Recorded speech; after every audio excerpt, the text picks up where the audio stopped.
Bonsoir à tous, merci de choisir TV+ pour vous informer. Voici les titres de ce mardi. Le SYNAPEF renoue avec la grève, conséquence du non-respect du cahier de charges conclu en 2020. Les syndicalistes exigent la démission du ministre Lee White. L'Association nationale des aveugles et amblyopes du Gabon aux premières lignes de la commémoration de la Journée mondiale du braille sous le thème « Le pouvoir des savoirs », objectif sensibiliser en faveur de cette technologie encore inaccessible de nombreux déficients visuels.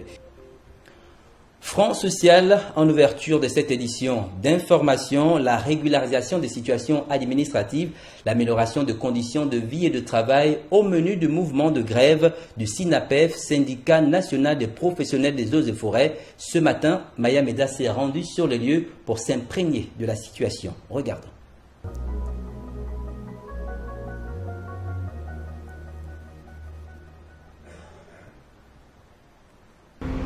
Comme vous le constatez ce matin, nous sommes bel et bien au ministère des Eaux et Forêts. Un mauvais cadeau de Nouvel An pour Lee White, qui n'aurait pas aimé ça pour démarrer l'année 2023.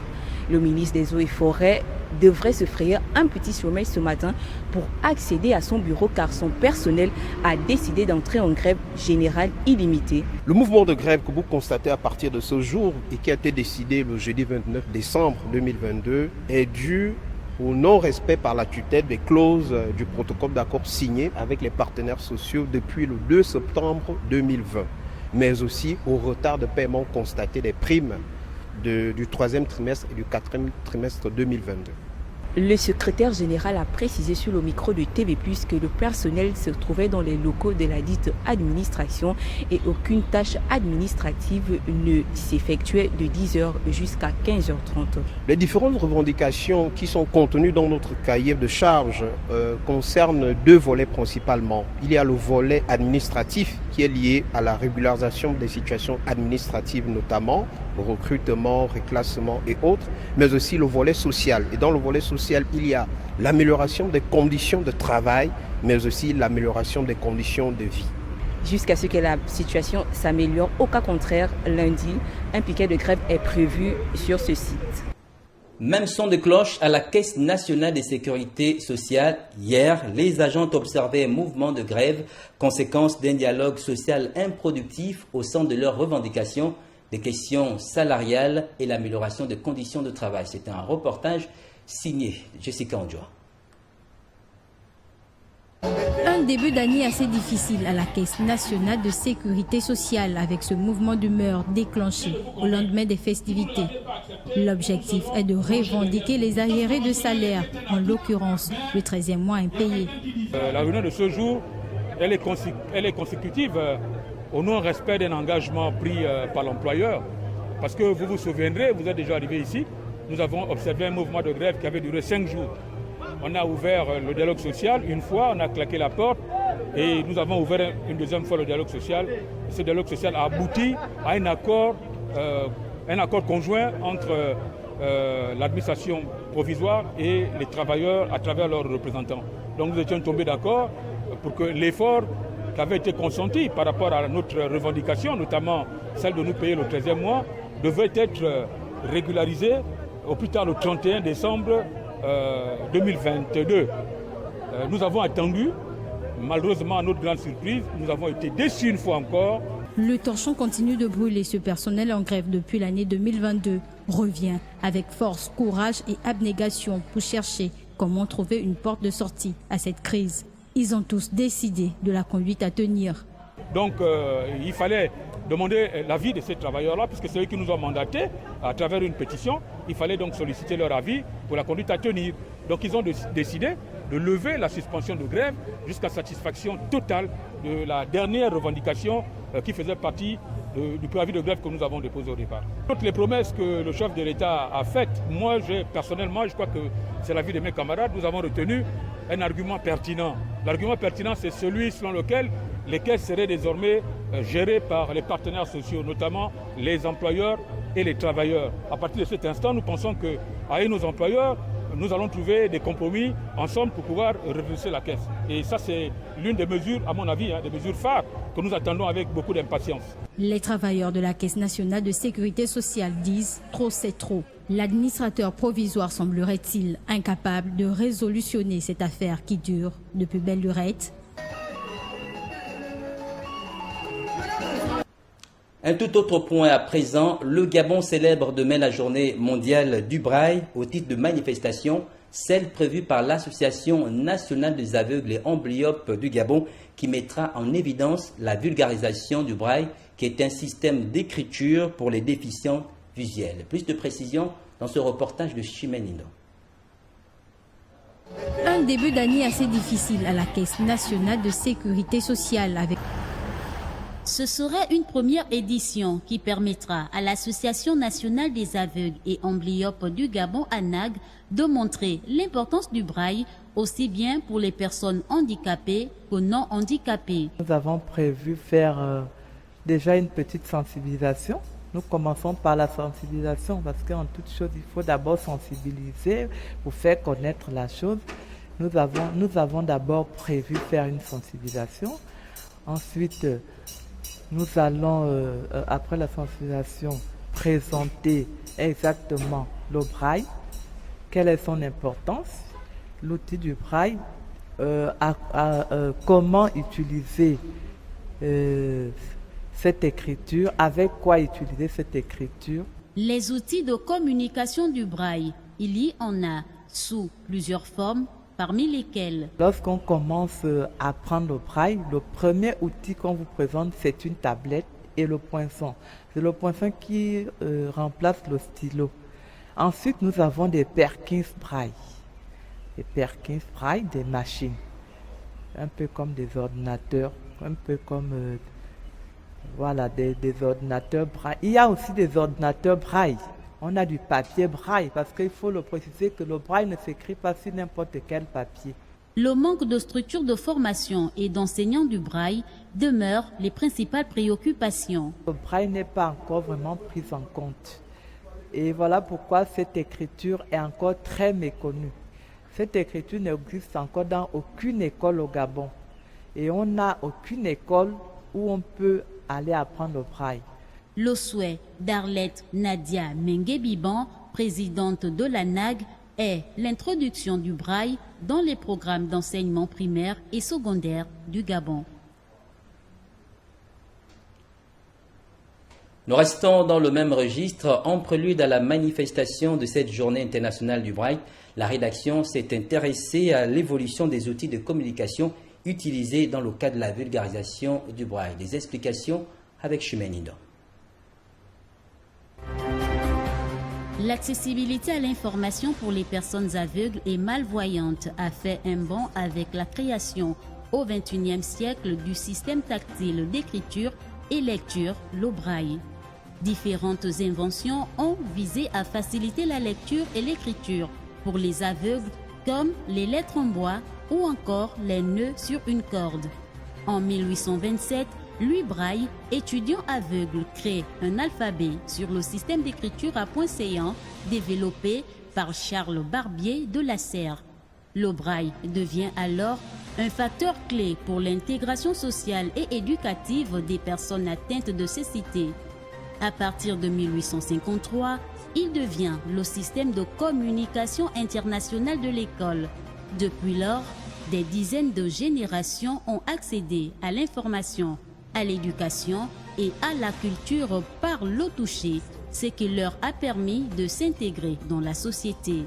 Aujourd'hui, les développements technologiques offrent plus d'alternatives à cette population en améliorant davantage leur autonomie.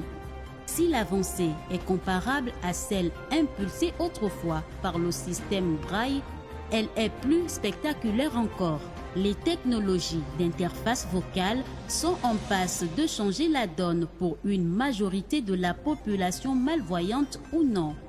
Les avancées technologiques en matière de robotique, d'intelligence artificielle et de systèmes d'informatique embarqués ont permis l'arrivée de procédés d'aide aux malvoyants plus ou moins accessibles sur le marché. Des technologies qui commencent à faire leur chemin.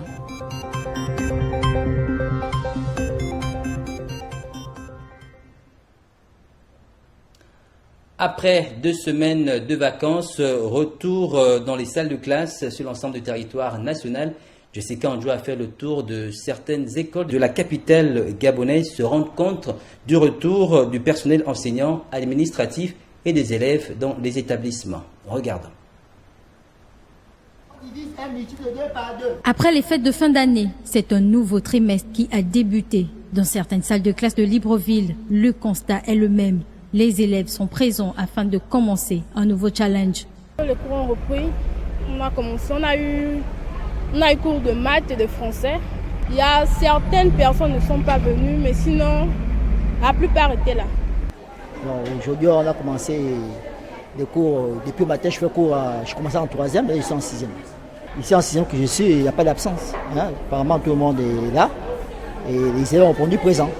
Les cours ici, particulièrement 8, nous sommes tous au poste ce matin. Et malgré que les enfants ont quand même un petit ils peuvent lâcher par rapport aux 2 semaines de vacances, mais sinon, on essaie de démarrer. Pour certains chefs d'établissement, l'heure est au petit réglage. Ce matin, vous pouvez le constater dans nos classes, les professeurs y sont, les élèves aussi. Et ce mardi, nous procédons aux réclamations. Comme nous avons donné nos bulletins le samedi dernier, ce mardi, nous l'avons consacré aux réclamations qui vont tenir sur 1 semaine. Pour d'autres, la remise des bulletins du premier trimestre est en cours de préparation afin d'accueillir les parents d'élèves cette fin de semaine.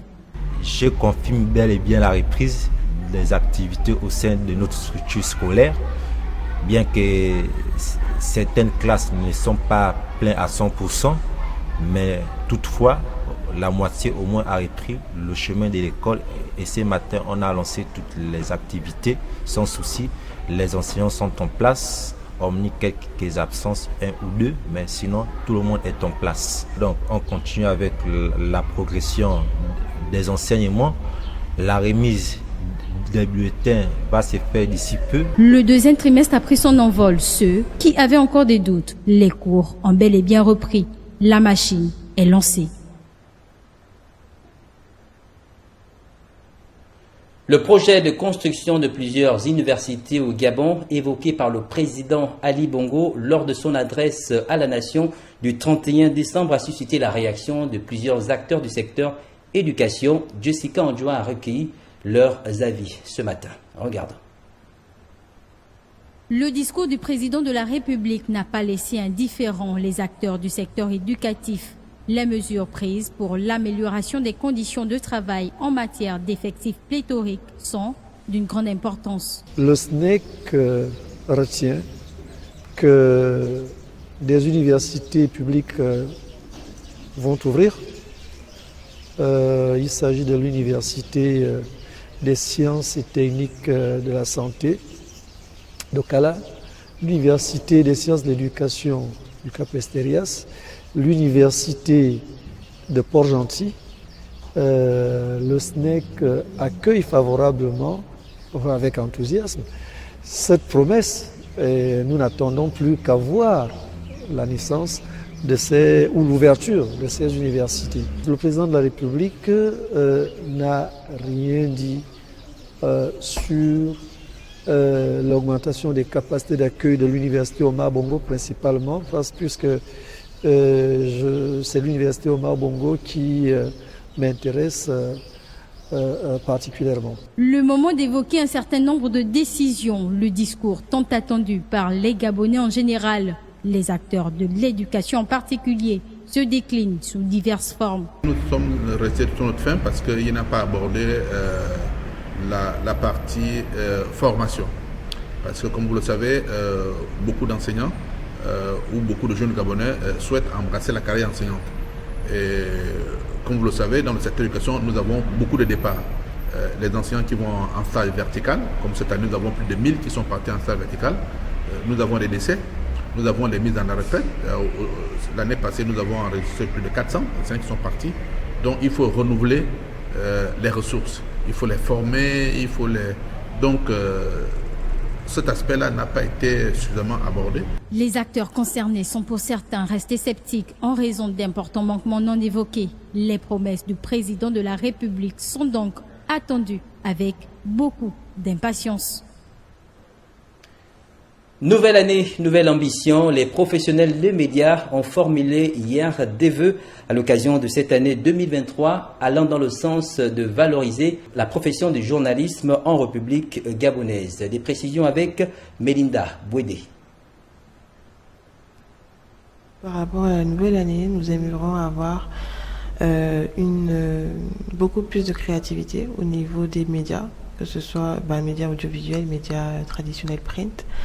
On aimerait avoir aussi beaucoup plus de contenu qui nous permettrait d'exprimer et de surtout avoir plus de contenu qui ressemble au quotidien des populations gaponaises. Mes vœux pour le nouvel an, pour cette année de grâce qui est là, 2023, c'est qu'il y ait beaucoup plus de médias spécialisés, que ce soit dans le journalisme sportif, dans le divertissement, etc. Enfin, que les gouvernants soient beaucoup plus souples dans ce qui est, lorsqu'il s'agit de la liberté d'expression. Que les médias soient beaucoup plus libres de traiter certains sujets, même ceux dits sensibles. Je souhaite qu'il y ait davantage de femmes qui exercent dans les médias au poste de décision dans les médias. Nous voulons voir plus de femmes diriger les entreprises de presse. Nous voulons voir plus de femmes. Nous voulons voir des femmes à la HAC, au Conseil, à la Haute Autorité de la Communication. Aujourd'hui, il y a 9 conseillers, aucune femme. Nous sommes dans la décennie de la femme. Nous parlons de parité, d'égalité des genres. Et c'est assez anormal que dans le secteur de la presse, de la communication, qu'à ce niveau-là, les choses ne suivent pas. Le premier souhait est que la liberté de la presse continue à s'améliorer. Le Gabon a engrangé des bons points, enfin a gagné quelques bons points l'année qui s'est écoulée. On espère que c'est amélioré. Le cadre de travail, la liberté de la presse va s'améliorer. C'est le premier vœu. Le second vœu est que l'aide à la presse, qu'on accorde 1 milliard dans l'aide à la presse. Maintenant, les conditions pour sa distribution peuvent être discutées avec les autorités, notamment le ministère de la Communication. Qu'il y ait beaucoup plus d'engagement sur le plan professionnel, qu'on travaille en harmonie pour accompagner le développement de notre pays. Vous savez que nous, à la télévision nationale, nous avons une fonction, celle d'informer, de divertir et d'éduquer. Et on espère que cette année, on aura beaucoup de moyens pour être un peu plus proche de nos téléspectateurs et de l'ensemble de la population gabonaise. L'actualité en images hors de nos frontières. 28 corps ont été retrouvés la veille du Nouvel An à Nouna, dans le nord-ouest du Burkina Faso, a annoncé le gouvernement hier lundi. Une organisation de la société civile dénonce les exactions commises par les supplétifs de l'armée. Le gouvernement a été informé d'un nouveau drame survenu à Nouna, chef-lieu de la province de Kossi, dans la nuit du 30 au 31 décembre. Indique un communiqué du porte-parole du gouvernement, Jean-Emmanuel Ouedraogo. Toujours au Burkina Faso, les autorités de Ouagadougou demandent à la France de rappeler son ambassadeur sur place, Luc Alad, estimant qu'il n'est plus un interlocuteur fiable. Depuis l'arrivée au pouvoir du capitaine Ibrahim Traoré, le 2 octobre de l'année écoulée, les relations se sont détériorées entre Paris et Ouagadougou. Au Sénégal, 2 députés de l'opposition du pays ont écopé de 6 mois de prison ferme pour avoir frappé leurs collègues à l'Assemblée nationale. Une altercation qui a débuté des propos controversés de l'élu au pouvoir sur un chef religieux membre de l'opposition. C'est un récit signé Sidela Liman. Les images qui ont circulé en boucle montrent très clairement Massata Samb gifler la parlementaire Amine Diaye et son collègue Mamadou Niang lui décocher un coup de pied au ventre en pleine session publique. Le 1er décembre, le député Massata Samb avait pris à partie depuis la tribune sa collègue Amine Diaye au sujet de déclarations qu'elle avait faites contre Moustapha Sy, chef d'une formation membre de la principale coalition de l'opposition, qui n'est pas député mais est un influent marabout au Sénégal. Amine Diaye a été hospitalisée après l'incident et risque de perdre le bébé qu'elle porte, avait dit lors du procès son avocat, Maître Baboucar Sissé. Elle est sortie de l'hôpital mais reste dans une situation extrêmement pénible, avait-il ajouté. Les 2 parlementaires écroués depuis le 15 décembre ont été jugés le 19 décembre par le tribunal des flagrants délits de Dakar. Celui-ci les a aussi condamnés lundi à payer chacun une amende de 100 000 francs CFA et solidairement des dommages et intérêts de 5 millions de francs CFA pour coups et blessures volontaires sur Amin Ndiaye. Le parquet avait requis 2 ans ferme. En dépit des images, ils avaient nié lors du procès avoir frappé leurs collègues. La défense des 2 députés avait plaidé que le procès ne pouvait avoir lieu compte tenu de l'immunité parlementaire de leurs clients, mais le tribunal était passé outre. L'incident a été considéré comme la conséquence des tensions entre l'opposition et la majorité, des violences exercées contre les femmes, mais aussi du statut intouchable des marabouts. Sport à présent, à quelques semaines de la tropicale Amissa Bongo, l'entraîneur gabonais Abraham Olano aurait quitté les cyclistes à Calpe en Espagne dans le cadre des préparatifs de cet événement sportif. Les raisons dans ce reportage d'Herman Malaga. Une mauvaise note de plus dans le paysage sportif gabonais. Le technicien espagnol et ancien champion du monde, Abraham Olano, entraîneur de l'équipe nationale gabonaise de cyclisme, selon plusieurs sources concordantes, aurait claqué la porte à quelques jours de la tropicale Amissa Bongo. En regroupement en Espagne dans la région de Calpe afin de préparer ce grand rendez-vous, les athlètes gabonais seraient dans des conditions inappropriées pour une préparation à cet événement d'envergure internationale. Les mauvaises conditions de travail, en passant par un matériel non adapté pour les cyclistes et un traitement pas digne pour des professionnels, constituent le socle des raisons pour lesquelles l'entraîneur espagnol aurait décidé de quitter les cyclistes gabonais à Calpe. Compte tenu du comportement de certaines personnes au Gabon, pour accélérer les choses, ce qui aurait dû être fait depuis longtemps, je suis obligé de quitter la concentration de Calpe avec les cyclistes gabonais. Les responsabilités ne seraient apparemment pas imputables au président de la Fédération gabonaise de cyclisme, Ebinga Nazer, mais plutôt à la tutelle qui n'aurait pas déployé suffisamment de moyens pour que les cyclistes s'entraînent dans de bonnes conditions. Tant que le ministre des Sports ou qui que ce soit qui lui correspond payera les vélos Giant et le matériel Comert, c'est-à-dire le minimum pour pouvoir s'entraîner correctement, je ne reviendrai pas à la concentration avec les cyclistes gabonais. Nous sommes des touristes à Calpe, car on ne peut pas s'entraîner correctement en raison des vélos qui ne sont pas en bon état. Pour l'heure, la date du démarrage de la tropicale Amissa Bongo, fixée au 23 janvier 2023, approche à grands pas. Et la lumière sur cette affaire qui pourrait être un scandale de plus dans le paysage sportif gabonais, qui ces derniers temps présente un visage peu réluisant, donnera son verdict dans les tout prochains jours. Affaire à suivre. C'est la fin de ce journal préparé par l'ensemble de la rédaction. Merci d'être resté en notre compagnie. Je vous retrouve demain lorsqu'il sera à 20h. Bonne suite de programme sur TV+. Prenez soin de vous. Au revoir.